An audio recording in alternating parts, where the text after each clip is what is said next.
La date, c'est le 8 juin et c'est la journée mondiale des océans.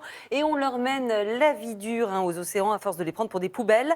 Parmi les premières victimes, il y a les coraux qui vivent très mal également le réchauffement climatique, Thomas. Sauf qu'en Bretagne, des irréductibles chercheurs ont décidé de faire pousser des coraux dans le grand aquarium de Saint-Malo. Leur objectif, c'est de recréer en fait une mini barrière de corail et bien sûr de nous dire à tous qu'il est grand temps de nous réveiller. Jérôme Tournier s'est donc rendu sur place.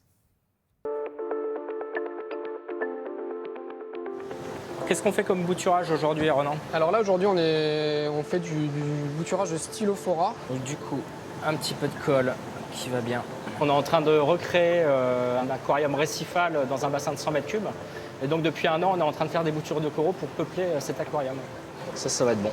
Ok.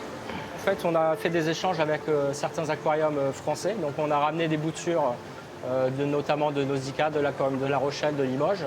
Et par rapport à ce qu'ils nous ont donné, on refait des boutures. Et ces boutures-là vont grandir dans le temps. Ça va demander des semaines et des mois avant d'être exposées au public dans le grand bassin de 100 mètres cubes. Moi, je vais aller m'équiper pour plonger et mettre d'autres espèces. Ok, à tout de suite. Alors là, on a une belle bouture qui a déjà poussé depuis 2 ans et qu'on va maintenant pouvoir passer dans le grand aquarium pour que le public puisse en profiter. Hop, alors voilà les pieds. Du coup, on a regardé, la lumière est bonne sur l'arche, il y a moyen de les mettre dessus. Ok, super. Alors ce qui est exceptionnel ici, c'est la taille du bassin qui fait des 100 mètres cubes d'eau de mer. Voilà, c'est assez rare de voir un récif corallien de cette ampleur dans d'autres aquariums.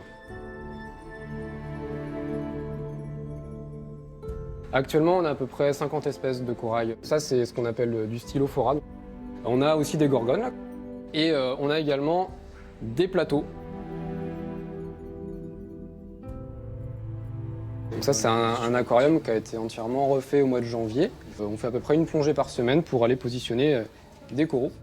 Plus on se va vers quelque chose, plus on le comprend et plus on le préserve, plus on y fait attention en fait. Nos enfants ne verront pas ça si on fait rien. Donc ce serait dommage. En présentant des récifs coralliens ici en France, on va aussi expliquer l'impact que nous, on peut avoir sur l'autre bout de la planète.